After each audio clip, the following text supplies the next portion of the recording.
அம்மா ஏதாவது வேணும்னு கேட்குறாங்க, என்ன வேணும்னு சொல்லி ஒருத்தர் கேட்டாங்க. இப்பயும் நான் சொல்கிறேன், புரட்சித் தலைவி அம்மாவை நான் வந்து காலைல அவளை பார்த்து கும்பிட்டு போனாலே எனக்கு போதும், எனக்கு கடவுள் மாதிரி அம்மா அப்படின்னு சொன்னாங்க. அதுக்கு ஒரு வாரத்துக்குள்ளே அந்த அம்மா இறந்துட்டாங்க. எனக்கு இன்னமும் எப்படின்னா இந்த பக்கம் கும்பிட்டே போவாங்க. ஆர்ஜி ஹாஸ்பிட்டல் இது இப்போ பீச் இருக்குல்ல, ராதாகிருஷ்ணன் லெஃப்ட்டில், அந்த பக்கம் வரும்போது அது 1:30 மணிக்கு போனால் 3:30 மணிக்கு 2 வருவாங்க. 9:30 மணிக்கு போனால் 12:30 மணிக்கு 11:30 மணிக்கு வருவாங்க. அது டைம் தெரியும் எங்களுக்கு. அப்படி நின்றுக்கிட்டு இருப்பேன்.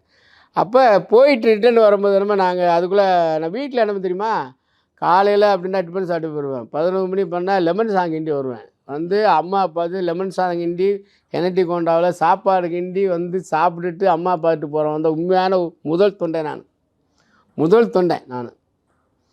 நிறையா பேர் இருக்காங்க கட்சியில், ஆனால் இந்த மாதிரிலாம் இருப்பாங்கன்னு எனக்கு தெரியாது.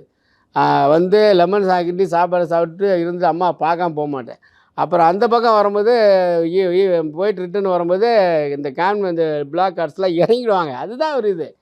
அந்த வரும்போதே எல்லாம் இறங்கிடுவாங்க. வண்டி மெதுவாக வரும். நான் என்னமே தங்க தலைவி தாரையை புரட்சி தலைவி அம்மா கத்துவேன், உயிர் போகிற மாதிரி கத்துவேன்.